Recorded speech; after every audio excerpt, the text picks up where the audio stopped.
What's going on, everybody? AJ Capasso here, and I'm here with the host. Go ahead, my friend, introduce yourself. What's going on, everybody? Dylan Robinson, halfway paranormal. Good We've stuff. got us. How you been? How you been? Man, just working every day. You know how that goes. Oh yeah, oh What yeah. about Got to work. yourself? Yeah, man. Same shit, different day. You know how it is. Absolutely, Definitely. absolutely.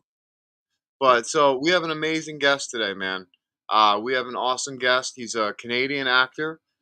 He's played on multiple different shows, some that are actually on Netflix, which is pretty cool. Um, some little parts on Netflix. He's been doing some amazing work in the paranormal field. He runs Parapost Network, which we are live on right now.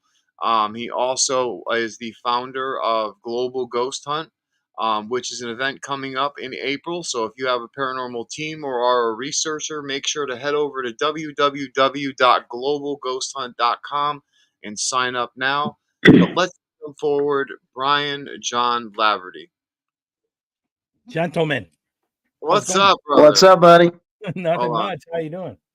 Good, Oh, good. Oh no, I don't. I don't like that. Oh, yeah. We're keeping you mainstream, baby. Oh god. big old flat screen TV right there. Yeah. Yep. Yes. Oh, that's terrible. It's terrible. But anyway, so go Yeah. ahead, Dylan. You started up, brother. All right, brother. Well, first off, nice to finally meet you, Brian. Yeah. Nice to meet you, Dylan. I've heard good things about you. I And hope by I the way, hope they're all good. well, it depends who you're talking to. Yeah. No. But I wanted to say welcome to Parapost Network Central. Absolutely, thank you, sir. Yeah. So Well, I guess we'll get started here. One question I really wanted to ask you, first off, is what got you into all of this? Like, I know you're big in a lot of things between acting, paranormal, running the show, the network. yeah. Yeah. Well, I know AJ's heard this story, but I don't, and I know you probably haven't heard this story, Dylan. But it all started probably when I was about 9 or 10 years old, when I discovered I could see spirits. Unfortunately, I can't hear them, or I can't see facial features. So basically, what I see is like a black figure mass. And I've always told people I can't turn it on, I can't turn it off. So when it happens, it happens. But that's really when it started for me. I was about 9 or 10 years old when I started realizing I was seeing things people weren't seeing. So, or other people weren't seeing. And unfortunately, in those days, if you did have that ability, you weren't looked upon very nicely. You were probably put into a home with a white jacket and a couple of pills Yeah, too. people thought you was crazy. Yeah, people thought you were crazy, but Yeah. so something. In all honesty, it was something I really kept quiet for a very, very long time, and it probably wasn't until about, I would probably say 12, 13 years ago when I started opening up a little bit about it. And then it probably wasn't until the last 4 or 5 years where I really started coming forward with it, because I never even really talked about it on investigations. I was seeing things on investigations, but I wasn't telling people I was seeing things. Yeah. Right. So, when I started Huntophobia, be 4 years ago, almost 5 years ago. No, it was probably 4 years ago. That's when I really, really started opening up about it. Some people knew, but not a lot of people knew about it. So, Yeah. so that's when I really started talking about it. And then within the last couple of years, I've just really, really accepted it and really have come out and really talked about it a lot more. I think I had my best experience with it was probably when I went to UK a couple of years ago. That's really when it started. Like, I always find that the North American compared to the Europe is completely different parts, obviously different parts of the world, but different parts when it comes to the paranormal. I find that the paranormal, the energy in the UK is so much different than here in the North America or here in North America. Is it So when I, stronger? it is Is it? stronger because Yeah. it's interesting, because as soon as I stepped off the plane in the UK, I could feel it right away. like Yeah. an automatic feel. Like soon as I stepped off the plane and went Yeah. into the I Terminal. guess terminal. Thank you. Yeah. And that's when I really started feeling. But when I started going on to these locations, it was like, wow, like this is completely different from Canada and even the States, because I've been to some places in the States as well. So it's completely different. And I often wonder why. Why is it so different here compared to there? Is it Yeah. because of the history? They have more history. I don't know. It's weird, but the energy is a lot different there, and so I've always found that interesting. Even before I went to the UK, you always hear stories, right? You always hear stories about the UK and how amazing it is when you're looking for the paranormal in the UK. So I got to experience it, and also I got to experience it because I've been there 2 or 3 other times as well. And when I was there, those 2 or 3 other times, I experienced it then as well.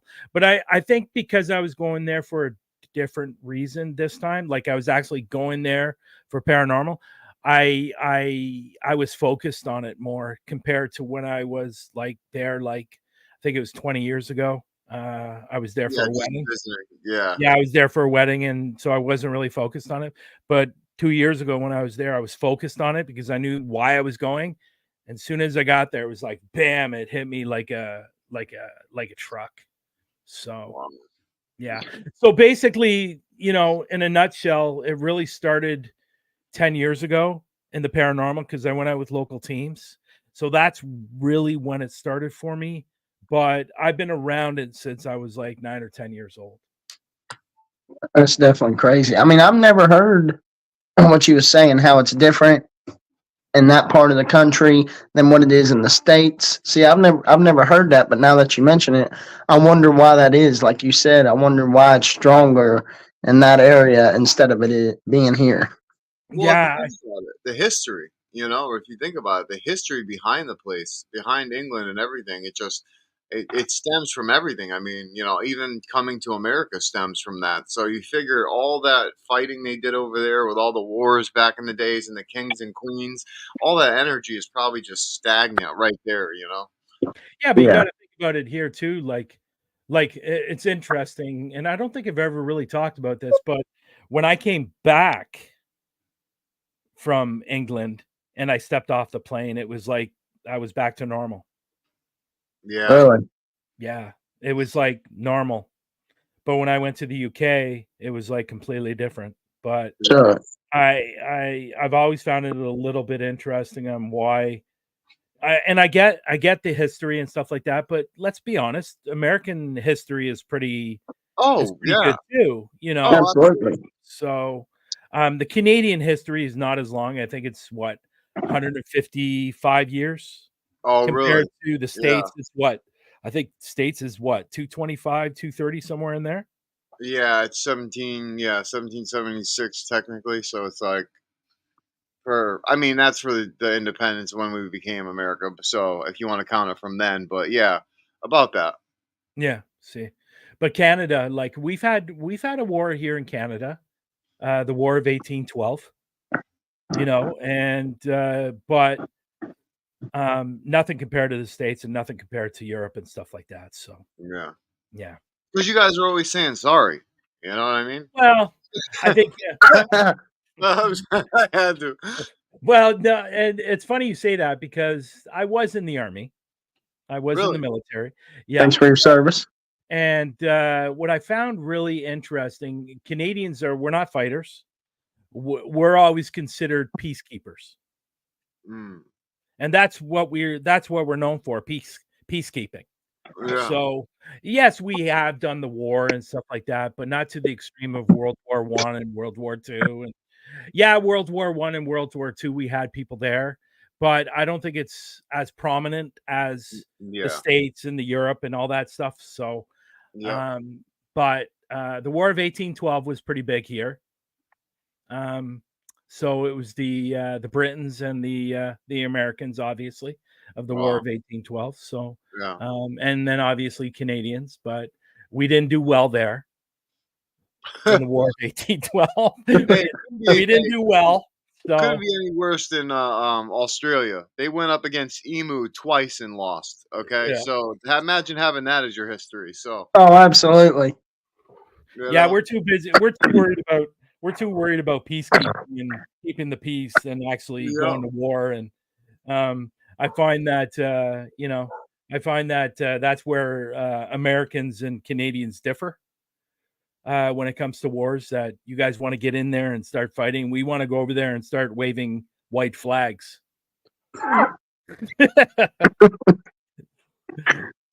Not I that mean, I guess that's where we're different, I reckon. that's not a bad thing. Like No. we're trying to keep the peace and trying yeah, to, but hey, listen, it is what it is, and what are you gonna do? exactly. Right. So I don't have anything to say about that. So well, I guess I did, but I don't. We can stop Yeah, talking about that. yeah, How about right. so? So what I wanted to ask was, when was it that you started Hunophobia and got into Paraflix? Homophobia started. I guess it will be 4 years in May. Yeah, it'll be 4 years in May. Wow. Wow. It You're started really around getting up there. 4 years in May or 3 years. It's going on 4 years, but it really started when COVID hit. I've been hanging out with local groups, local paranormal groups, and then COVID came and nobody was really doing anything. So I decided why not start my own? Yeah, definitely. Yeah. And that's what I did. And my son was coming out with me. A friend of his was was actually doing the filming, and his name was Ace, and then obviously my son Mason. And um and then you know what I did? I did the weirdest thing. Where did AJ go? Uh, I don't see him. I don't know where he went. Okay. So I did a weird thing. And I don't think I've ever heard anybody else do this. Maybe they have. I don't know. But I put an ad in a paper to find somebody to come out with me. Right. It wasn't really an ad in the paper. It was an ad on line. It's called Kijiji, which is here in Canada. It's like backstage out in the States because you guys have backstage, right? It's called backstage, I believe. Have you ever heard of it? Backstage is in the like an advertisement place. Yeah, it's like an advertisement place where you can put anything on it. As So far as I know, we don't. But I mean, people can correct me if I'm wrong. There may be one. I mean, I've never heard of it. I've heard of it like might, prospectors and stuff like that. But okay. Well, it might not exist anymore, so I don't know. But so it's called Kijiji, and I put an ad, and I got within the first 2 days, I had 50 responses.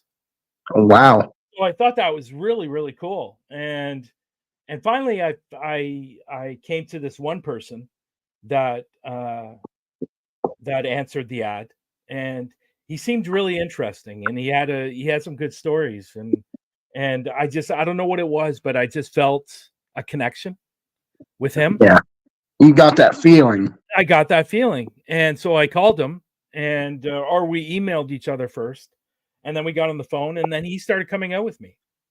And it was great. It was great. And his name was Antonio, and he was from Denver, Colorado, and Yeah. he was here on a work visa, and he had some time to fill. So he figured, why not do something that he really enjoys? And Yeah. but the great thing is, if I ever decide to go out to Colorado, he knows the people at the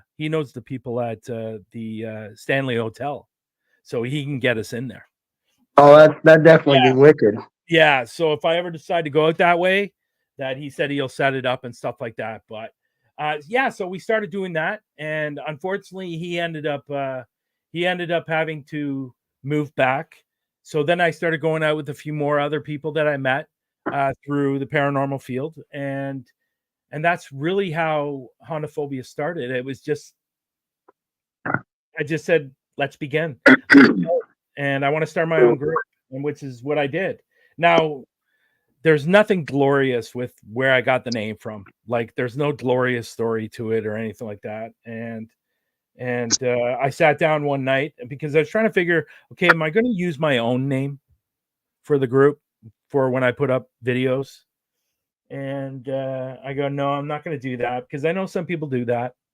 And so I said, well, let's create a name. And that's how it began. I just created the name. I was thinking hunt because I'm hunting for ghosts or spirits. And then there's a lot of people that have fear, and that's where the phobia came. Yeah, so you come up with hunterphobia. So hunt phobia didn't really sound right.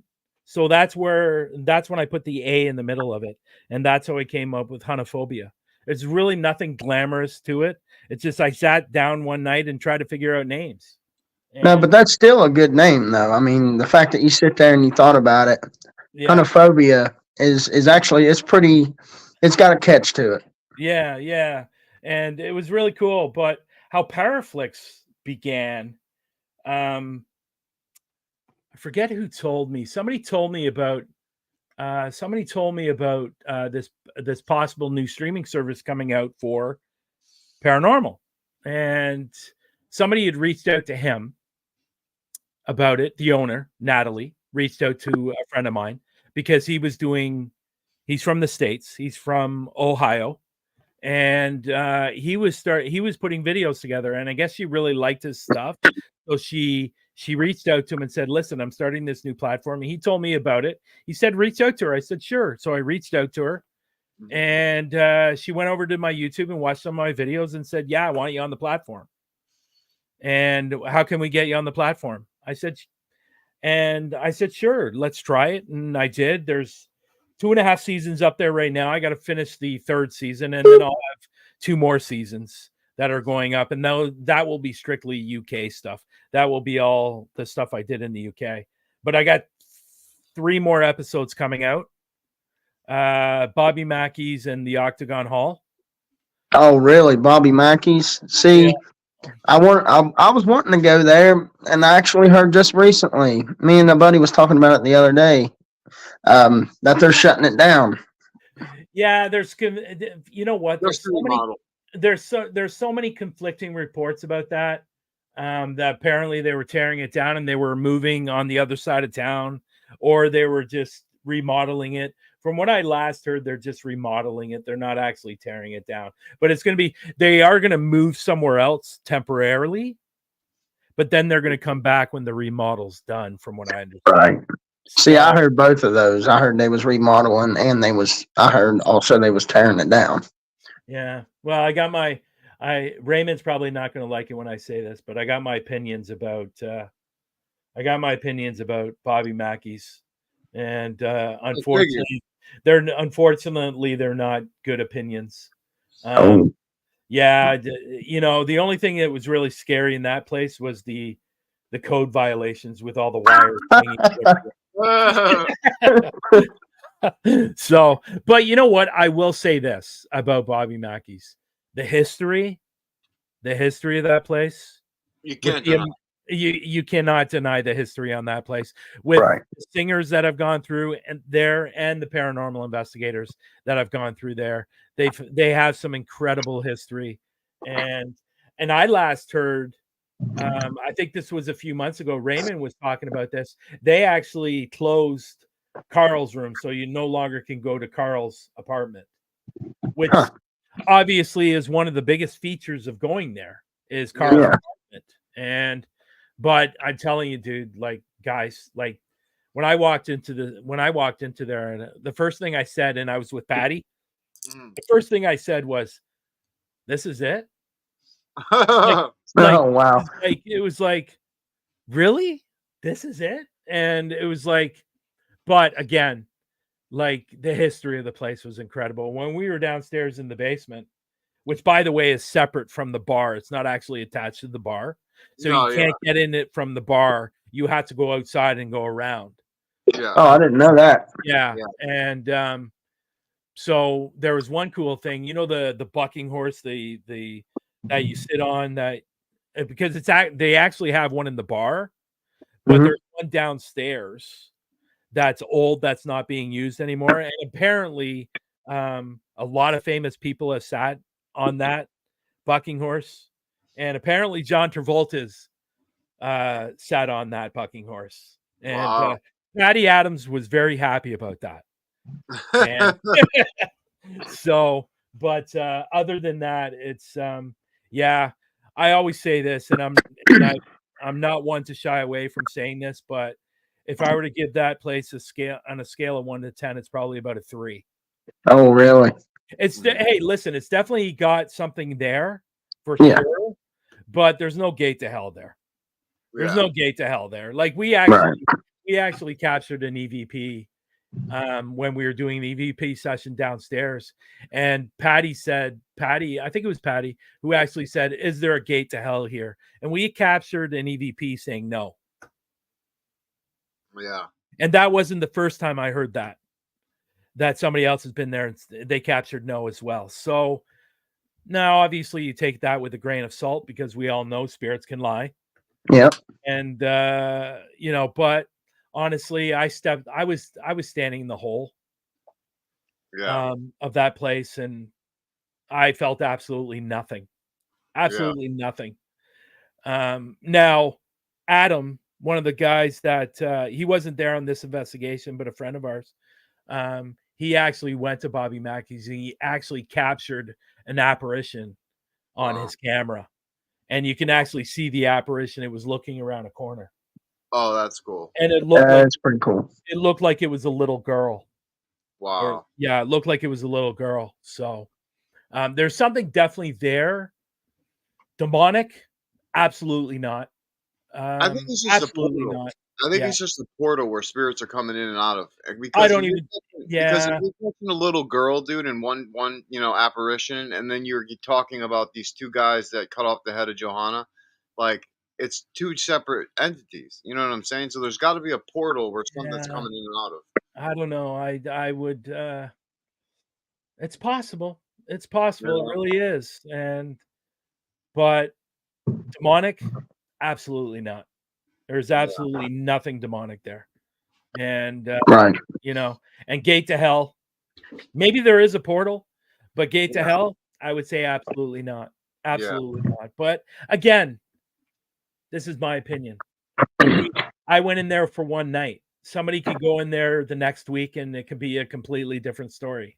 Yeah, because the atmosphere always changes with spirits. So Like we definitely captured stuff. Like at one point, have you ever seen that video of Carl? Yeah. Yeah. So I was actually standing in that area where that happened. And I actually said, "Is Carl here?" I was talking. This is where Carl was apparently possessed. He was apparently he was possessed in his actual bathroom in the bathtub. That's where it started for him. Mm. But downstairs, I actually started talking, and then I turned around and the cat balls were going off on Oh one of the tables, and that was like 25 feet away. wow.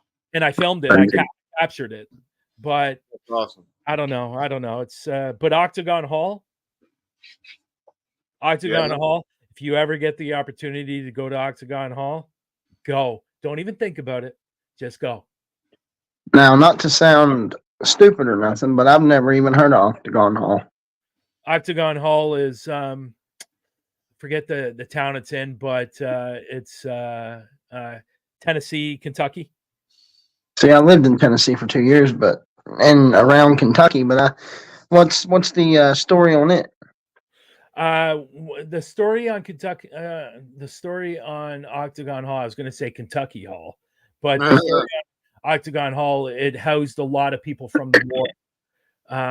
I believe the Federation War.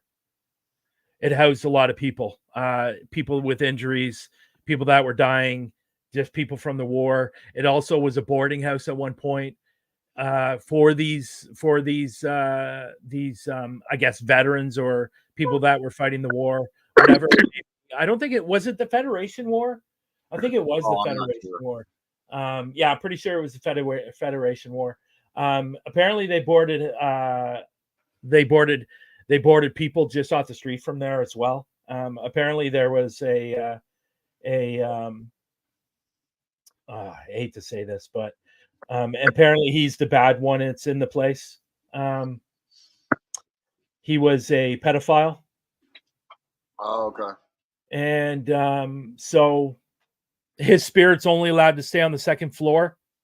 Yeah. He was only allowed to stay on the second floor when he was alive, I believe. And but one of the stories of Octagon Hall was there was a family that lived there, and apparently the daughter died. I forget her age. I think she was 9 or 10 or somewhere around there.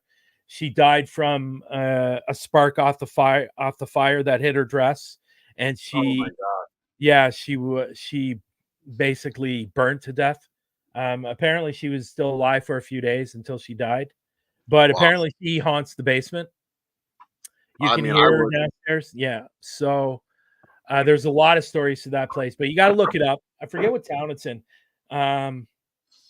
Wilder is where Bobby Mackey's is, right? Yeah. I believe Yeah. so. Where is it? Williamstown? Yeah, it's Wilder. Yeah. It's Wilder. Octagon Hall is, let me just, Octagon Hall is, I forget the town it's in. It's Simpson County, near Franklin. That's where it is. In All right. Kentucky. In Kentucky. So have you ever been to Franklin, Kentucky? I believe I have. Yeah, that's where Octagon Hall is. Franklin, Kentucky. So I just wanted to see is it the Confederation? Yeah, it was Confederate. It was a refuge for the Confederate soldiers. All right. I was right on that. So during the Civil War. So yeah, but that place absolutely incredible. If you ever, hi Nikki, if you ever get a chance to go. Don't even think about it. Just go. Just go. There's many great Hey, things. you know what? I'm there. And you know what? It was great. We were there from 4:30 in the afternoon till 9 o'clock the next day. Wow. And Really? yeah, and it cost us $300. That's not bad at all. Yeah. Bobby Mackey's 5 hours for 600. Wow. Big difference. And I'm telling you this much, there's a big difference in paranormal. Yeah. Huge difference in paranormal. So, but yeah, definitely a place you want to go. I just realized that I pulled up who recently went there. That Kalani guy went there 8 months ago. Oh, really? Yeah, he's with. I think he's with. Is that Carlos, the fam? I don't know who that is, but anyhow, other than that, yeah, Octagon Hall was great. Anyways, I've talked too much. Go ahead. No. I talked way too much. No. That's what we're here for. Minutes. Talked for almost 20 minutes. That's what we're here for, brother. Yeah. There you go. Go ahead, Bill. Well, all right. Well, I guess we'll get to the other one. Well, actually, I've got a question before that. I'd say your very first, I don't think that's what you mentioned earlier, your very first experience with the actual paranormal. No, I always tell this story because it's actually a really, really cool story. This is my actual real first experience on being touched. I was 15 years old, and a buddy of mine's grandmother passed away. And about 3 weeks after, I went down to his place to see how he was doing and see everything was okay. Because I was very close with the family and very close to the grandmother, very close to him. And so we went downstairs to his bedroom, and I was sitting on the bed. He was sitting across from me, and all of a sudden I felt what was like a hand on my wrist. And then I felt like what was a head on my shoulder. And it lasted for about 30 seconds, and then it was gone. But what I found interesting during it was was very warm. It wasn't cold. It was a very warm, loving feeling. And what's interesting about all of that was his grandmother used to do that when she was alive. So she used to lean on me, like her head on my shoulder, put her and on my wrist. So it was almost like it was her. She was saying goodbye, wanted to say goodbye to me, and then literally it was gone 30 seconds later, and never happened again. But what's another interesting thing, and to validate that something was there for my friend, because obviously he didn't believe me. During that 30 seconds, I looked to my right, and there was an actual indent in the bed. Really? And I told my buddy, I said, look to my right here. And or would look to, yeah, it was to my right. And I said, there's something sitting beside me, and he actually saw it. And then when it was gone, that imprint was gone. So it's really a story I love to talk about, because it was really one of my very first experiences on being touched. Now, obviously, I always saw them, but I saw them from a distance. They were never really close to me. They were always a distance. But to have that one actually touch me and have that feeling was pretty incredible. Right. Yeah. That sounds about like my first ever experience. It was a place called Laverty Church. It's up here in West Virginia. It's on Copley Road. It's actually called St. Bernard's, but this place, I'll tell you a little bit of the backstory real quick. What it was there was a preacher here, and he ended up killing himself. He jumped off the top of the church, and this place had them little. It was one of the gates that had the spikes, like as the top of the gate post, instead of just like a regular post. It was the spikes, and apparently he landed on it. And there was another guy here named Thomas Quirk. Or no, Thomas Quirk was the preacher. This guy was John Kennedy, I believe was his name. Okay. And he, I guess he killed himself inside of the church. So what they did with him, instead of burying him in that cemetery, they have his tombstone on the inside of the cemetery, and you have the gate, and then his body's on the outside. So it's because I guess that was their beliefs, that something like that, we don't want you in here. Well, as Robbie there said, very haunted location. He's been there with me. And the first thing that happened to me there was, it was a group of, I'd say probably about 8 people. It was me and 7 other buddies, and we was walking around checking the place out, first time ever there. And I'd spoke up and I'd said, if there's anybody here with us, can you make your presence known? Anything at all? And I wasn't expecting nothing. I wasn't expecting anything at all, because at that time I wasn't really a believer into it. Okay. I was skeptic about it, like most people are. Yeah. And I got into it. I said, is there anybody here with us? And at that time, all of them people were in front of me. And all of a sudden, I just felt like a tap on my shoulder. And I turn around, and I'm looking. I don't see nothing. And I asked the guys if one of them maybe did it, which clearly they didn't. And I was like, all right, well, whatever. So we went on about the night. And a little while later, I'd say about an hour and a half, 2 hours later, same thing happened. Different spot. Just this time, it wasn't really a tap. It was kind of like it was a grab.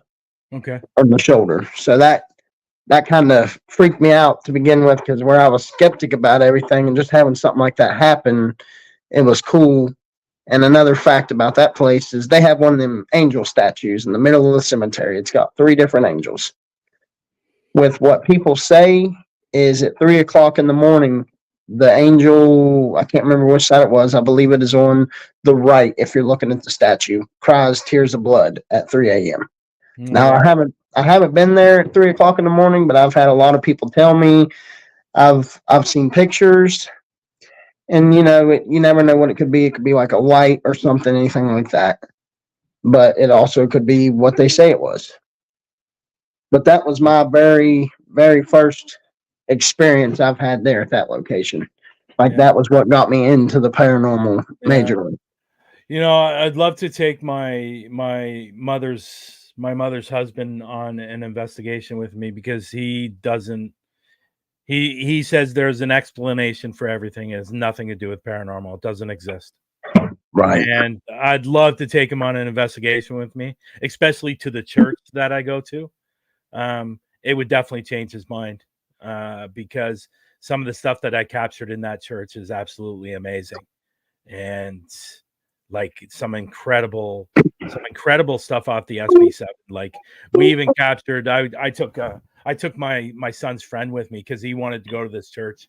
And there's one moment we were like, there's a main room and it has a piano in it. So we left that room, went to another room. We came back to that room. There was a book on the piano that was actually thrown off the piano when Oh, we wow. walked into the room. And it was like stuff like that I wish he would see, that I could show him, because that would definitely make him a believer. Like, it's not too often where you walk in a room and all of a sudden a book flies off the piano. Right, exactly. So, it's I love bringing skeptics on an investigation with you, because sometimes what happens, as you guys know, when you bring on a skeptic, nothing may happen when they were there, but once you go through the footage and start capturing those EVPs, and then you're sending it to that skeptic and go, is that you? Is that me? No. Okay, who was it? Yep. So it's stuff like that that I find really a lot of fun. But again, at the same point, I'm not here to try to convince a skeptic that paranormal exists. I'm just here to show what I capture, and that's it. So Yeah, well, like you mentioned about the skeptics, I find it one of the. I'm kind of like you. I'm not here to prove to everybody, but at the same time, the times that you do take a skeptic out, it's the best feeling in the world if something happens and they're just like, "Dude, what was that?" And you're just like, "I told you, man. It's real life. It's 100% real life." And then you mentioned that piano and that book. yeah. Well, when you mentioned that book, that reminded me of something that's really creepy about this Loveberry Church. Real quick, they got Okay. a Bible. They had, which I've been in there before. It was like they always kept it locked, and it was weird. 3 o'clock one morning, the lights were on, the doors were open, and of course, I wandered in there, and they always said there's a Bible in there on the stool. That if you grab it and you try and go out the door with it, it gets heavier and heavier and heavier until it drops out of your hand to where you Oh, can't wow. get it out of the door. Like it'll get so heavy you won't be able to get out the door with it. That's Well, it is. When I got in there, I was like pumped up. I was excited, jumping up and down. I was like, it's about time I figure out if this is real or not. So I grabbed a book that I seen and it looked like a Bible. And I opened it up and there was some Bible scriptures in there and I was all excited about it. And I kept turning and it was Bible verses and song lyrics. And I was like, well, this ain't what it is. But I grabbed it and I went to walk out the door with it. And of course, nothing happened, which kind of upset me. But I've heard probably, I'd say, 20 or 30 different stories of people trying to do it. And it just gets so heavy that it will just fall out of your hand. I even heard a story where somebody took a wheelbarrow in there and it broke the wheel off. Now, Yeah. I don't know how much I believe that part, but I know I've heard the stories of where it just falls out of their hands because it gets so heavy, and I'd love to see it. Did you grab the right book though? Well, that was the thing. That was the only book that was there, and I asked a bunch of people, and like one of the, I'd say caretakers at the time, and they said that one of the caretakers took it out, but I heard two different stories that somebody took it out, but I also heard that somebody put it underneath one of the board planks. So is it possible? Here's a possibility that you did have the right book, but it knew your intentions and trusted that you were going to bring it back, and that's why it didn't happen to you. Maybe that's a Wow. good Yeah, theory. that is a good point. That is an absolute good point because if it would have known that I was going to bring it right back, because all the other people would have wandered off with it and said, "Look what I got! Look what I got!" Or they may have known that I was going to bring it back, and they just like, "Here, let them go with it." And Yeah. that's possible now that I think of it. There you go. There you go. That is very possible. You got my mind blown now. Yeah. That's cool. That's cool. And Amber agrees apparently. So yeah, it's definitely interesting. I think if it was happening, and I think if people were doing it, they had the wrong intentions, and it knew that you had the right intentions, and probably why it didn't happen to you. So Absolutely. yeah, like for example, like I've been into that church several times, like I said, and it's always been okay. They've always talked to me and they've always said stuff, and it's never been nasty. It's never ever been nasty when I walked in there. But I Right. walked in there with two other people that had never been there. And as soon as I walked in, I heard something. I heard something. It was clear as day. I heard it, but I didn't understand what it said. So I went home and I put in the SD card from the camera, and it literally said, "Get out, assholes," Wow. Really. twice in a row. But that had never happened before. Yeah, you've never had that negative energy Never, when you're there never, until those two never. people went with you. And until I brought those two people. Now, was he saying it for both or was he saying it for one? Because there was one there with me that was I don't know if he was a skeptic or a non-believer, but I don't think he went in there with the right intentions of being open to the possibilities of this place being haunted. And maybe they knew that and they were offended by it. And and that's why they said it. But I'd never ever experienced that when, like, I went there with Jay, and I went there with somebody else, and it never happened before until I brought these two. Yeah, Wow. that's definitely that. Yeah, they probably knew right then and there because they knew, like you were saying with me, they knew your intentions were good, Yeah. and they had somebody coming in that's possibly a skeptic and maybe somebody that they don't like. You never know. Or somebody who's actually going to take the book, Yeah, so exactly. there's always a possibility. Yeah, that's cool. That's cool though. It's a great story. But as we all know, the telephone I call it the telephone game. That Yeah. it's like when you sit in a circle and you tell a story, and by the time it gets to the other side, it's changed like 15 times. Yep. That's possibly could have what's happened here with this story, and Right. it was one person that had an issue. Now 15 other people had the same issue. You know what I mean? So not necessarily those 15 other people existed. Yeah. It's just the story just got embellished more and more and more. Like I Right. think with Bobby Mackey's perfect example.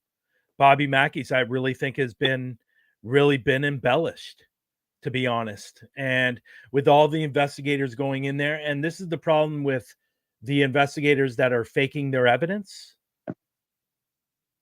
People go, "Oh, well, I saw this video and there was like this amazing demon. Apparently, it was caught there." Now people are going in there thinking, "Okay, well, I'm going to catch a demon." No, Yep.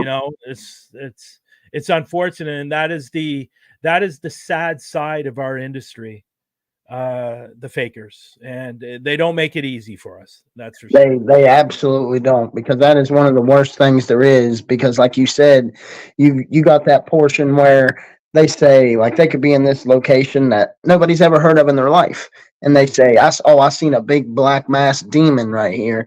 Then you have 4 or 5 other 100 people coming to this location not getting a single thing of what they said. And then you got people like that are coming towards us, like if we've ever went to something like that and saying, oh, you guys are fake, this has never happened, stuff like that. You got all these fakers coming into the industry, like, all these TV shows like Ghost Adventures, all that good stuff. Not a Yeah, fan of that show anyway, because all they do is torment the spirits. yeah. And Hey, listen, I know some paranormal investigators that are not to that caliber and are causing problems when they go into location. I saw one team that they were provoking. They were provoking like really, really badly. And this is when it got like really stupid. Like it got really stupid at this point that before it was provoking, and then all of a sudden there was a woman that was sitting in I'm not sure if she's in a wheelchair or a chair, but you could tell that it was fake, that she was thrown from the wheelchair or the chair or whatever she was sitting in, and you could tell that she made herself fall. right. But then they started yelling at the how dare you tip over my wife, she's in a I'm pretty sure she was in a wheelchair, and she's in a wheelchair, and it was ridiculous. And so there are a lot of ones out there that are not well known, don't have millions of followers on YouTube that are out there faking as well because they're trying to get well known. See, that's one thing right there is like with us, me and my brother, how we started our team with great advice from this one feller that I still talk to this day, hang out with, go see. He taught us everything we know. Um, we'd like to be up there to where some people know us, but we're going to do it legit. We're not going to go in and fake everything, whether it takes us 5 years or 30 years. It don't matter because we want to do it legitly. We want to be out there legit. We want people to know these guys are actually true to what they say. Yeah. Yeah. And you know what? I know some teams that are really, really popular on YouTube now. They got hundreds of thousands of followers that went in with the same intentions of not doing everything legit and doing really well. Fortunately for them, and unfortunately, they had one video that went viral and put them over the top. And the problem with YouTube is once you have that video that's gone viral, you got to continue putting out videos like that, if not better, to keep the momentum going. Because if the momentum slides, then your channel's going to slide. And everybody that was watching you sliding. Yeah, and I'll tell you the perfect group for that. Like, there was a time at the beginning when I was watching them. I was watching their video every so often, and that's Twin Paranormal. They were a fantastic group at the beginning. One of their videos went viral, and now all they're doing is faking videos now, and which is really unfortunate. But they're making a lot of money, but they lost all their integrity. Right, and that's that. Once that money comes in the picture, that's when everything else goes out the window. Everything disappears. Looks like we lost AJ again. Yeah, I think he keeps on hitting the button and it keeps on logging him out. He may be. It's hard to tell. Because I saw him reach for the phone, and then as soon as that happened, he disappeared. Right. So there's a question for you. How do you feel about the aliens in the mall in Miami? I haven't even seen anything about that. Really? You haven't seen about the mall in Miami? No.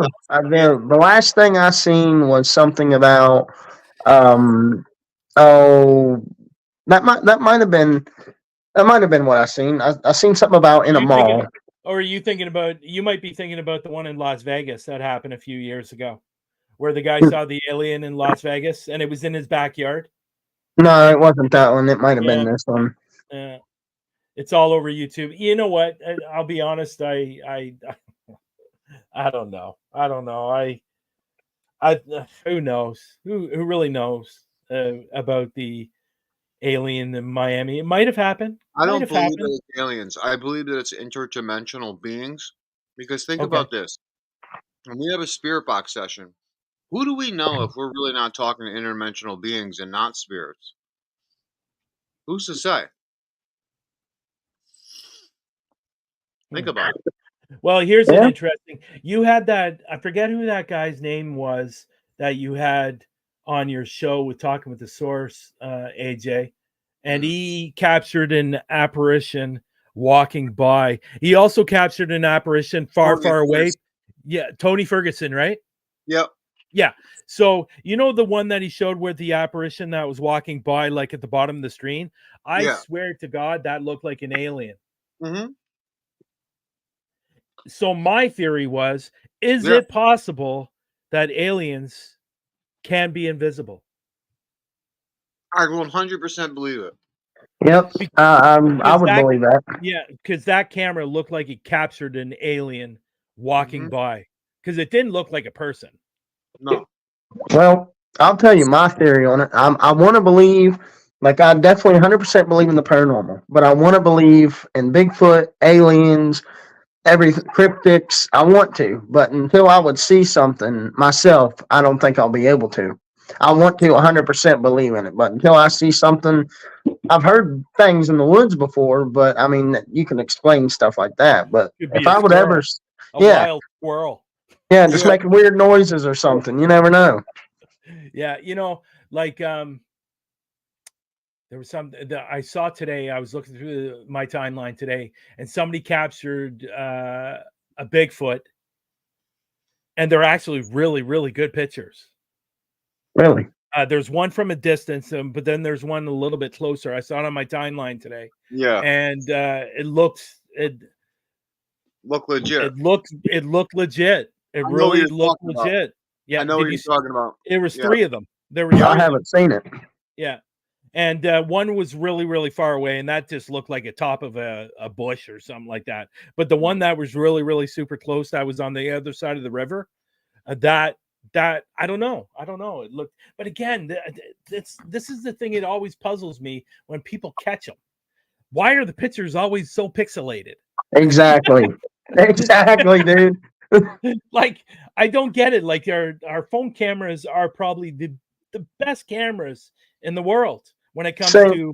to regular cameras compared to phone cameras.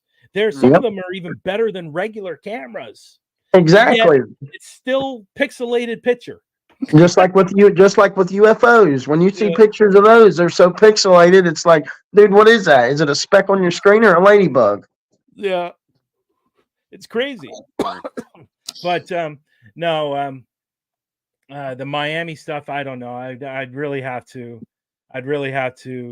Now, apparently, somebody did take a shot from above. Yeah. That was down, but I think they were in a helicopter or something like that. Yeah. During the riots there, or during whatever was happening there. But it was really, really super far away, and it's really, really hard to tell if that was an alien or somebody just, running down the street naked, for God's sakes. Right. Yeah. Right. So It's it was Miami, so who knows? Yeah, exactly. well, yeah, that's true. That's very You true. know? Anything Yeah, happens. you always see stuff. Florida guy. Yeah, Yeah. like I've been to Florida so often. It's some of the stuff that I've seen in Florida is pretty crazy. Oh yeah. I even seen one for Florida one time. It was a long time ago. It said man claims to be molested by 300-pound beaver, and I'm just like, dude, really? It Only said, in Florida. I'm Yeah, telling you, that's a pretty wild story. that is. Being It even had a whole paragraph for Something you see in the Enquirer. it. Yeah, You know? That's hilarious. Thank you But so much, Brian. I appreciate you coming Yeah. on today. yeah, no worries. I got, Yeah. I will say this. I gotta do another podcast on Thursday. Yeah. And this the Thursday one is going to be really cool because I'm going to be in studio Ooh. for this podcast. It's called the mug talks. Oh, I know that. I know that podcast. Yeah, I'm being interviewed with them on Thursday, 7:30. Awesome. So that's Awesome. cool. So they invited me to their studio, and then Cool. I'm going to be on with the Rev on, I believe, Friday as well. Awesome. On Awesome. Parapost. definitely be watching that. Yeah, but I really appreciate you guys having me up. I'm sorry I was late. Oh no, it's no big deal, brother. We appreciate you being here. Yeah, it's so much more to talk about too. You guys only got to ask me like 3 questions. I know. Well, you talk too damn much. Yeah, No, I'm you just- rambled on for hours. Oh, geez. I'm sorry. No, But you know that's right. what? This will be Can I part be? one. You know what? Can I be honest? Like I know, and this has happened on so many other podcasts where they've asked like 2 or 3 questions and the show's gone by like that. It's just AJ, and Dylan, you're gonna, if you don't know by now, you'll eventually find out. My passion for the paranormal is so big Yeah. that I could go on. We can do this for another 2 or 3 hours, and there won't be a silent moment in the show. Well, I mean, you say that, and I mean, I feel the exact same way. But also, if you'd be willing, I'd also like to have you back on. We could talk some more. Yeah, I'd love that, man. I really love that. I enjoy your show. I know I think this is what, your 4th or 3rd or 4th show? 3rd, I think. 3rd. Yeah. 3rd, I believe. You keep doing what you're doing, man. You're gonna do well. I appreciate that, brother. I love you. I love you both, and I really appreciate you having me on. And definitely will come back anytime. Just let me know, and I'm here. Sweet. Cool. Thank you, brother. Appreciate you. Yeah. Thank you. All right, my man. Well, we will talk to you soon. Appreciate you for coming on. And before you go, let everyone know where they can find you at and where they can see you. Come on. You know it. That's Let's a do it. loaded question. Well, you can check out my videos on Paraflix. And I don't say this enough, but if you go to Paraflix and you sign up for Paraflix, just punch in the promo code Huntophobia, and you can get a discount on Paraflix. I believe for the first year, I think it's 25% off, something along that lines. Yeah. Don't quote me on that, but you do get a percentage off for the first year, and I think it comes out to like $1.99 in the States. It's a little more in Canada because of the exchange. But you can find me on Paraflix. You can find me on YouTube. If you're interested in the Global Ghost Hunt, go over to the Global Ghost Hunt and check it out. But if you are interested in the Global Ghost Hunt right now, because we are having an issue with the payment page on the site, contact us. We'll send you the link. You'll go through everything and just do it that way and send it to us, and we'll get you started on the Global Ghost Hunt. You can also find me on Sunday nights with AJ with crime documentaries. And then my other show's coming back, Through the Lens. That will be coming back soon. And I believe I'm going to be co-hosting another show. Oh, shit. Yeah, I'm going to be co-hosting another show that's starting either this week or next week. It's it's with Kevin, Cool. but he's going to be doing different interviews. He's going to be interviewing sports figures, Oh, cool. and people like that. Like I believe the first person that's coming on is well, I won't say the name, but he was an NFL player, and he played with Joe Montana apparently. Oh, Yeah. sweet. Dude, So I can barely do one. You're over here doing 100 of them. yeah, so he's apparently he was his center for Joe Montana. Wow. So apparently he's going to be one of the first guests. He's going to have fighters, boxers, hockey players, and all those things. Cool. So I'm going to be co-hosting with him as well. Not as often, like not every show, maybe every once in a while, but yeah. And then obviously you can find me on Facebook. You can find me on TikTok through Huntophobia, and Instagram, Twitter, X, and all those places. So yeah, just look up for Huntophobia. Well, Cool. we'll definitely be doing that, brother. We appreciate you coming on, man. I'm looking forward to having you on again, for sure. Thank you. And maybe this time I'll bring clips. There we Sweet. go. Yeah. There you go. Cool. Absolutely. Excellent. Sounds All right, like cool. fun. Thanks, guys. Talk to you soon. Thanks, brother. Later, brother. Thank you. So, man, what an awesome show, dude. I had to let you take it over. My pizza ended up showing up in the middle of it. So the guy's knocking on the door. I'm like, oh, no. But, no, man, great show. What'd you think? I loved it, dude. Like, I've loved all of them, but definitely this show and the previous show were pretty great. 100%. Like, all of them were amazing. And I mean, like I said before, I can't thank you enough, brother, for helping me out. No worries, dude. No worries, of course. Well, everyone, make sure to check out Halfway Paranormal Podcast every Tuesday at 7 p.m. Eastern Standard Time. My name is AJ Capasso, special co-host. Go ahead and And finish. I'm Dylan Robinson, main host right here. And where else can they find Halfway Paranormal, brother? You can find us on Facebook. You can find us on TikTok. Find us on YouTube. Not too much on YouTube right now, but we're working on it. And of course, you can also find us on Parapost. There you go. So you heard it first. So until next week, we'll see you guys soon. Thank you.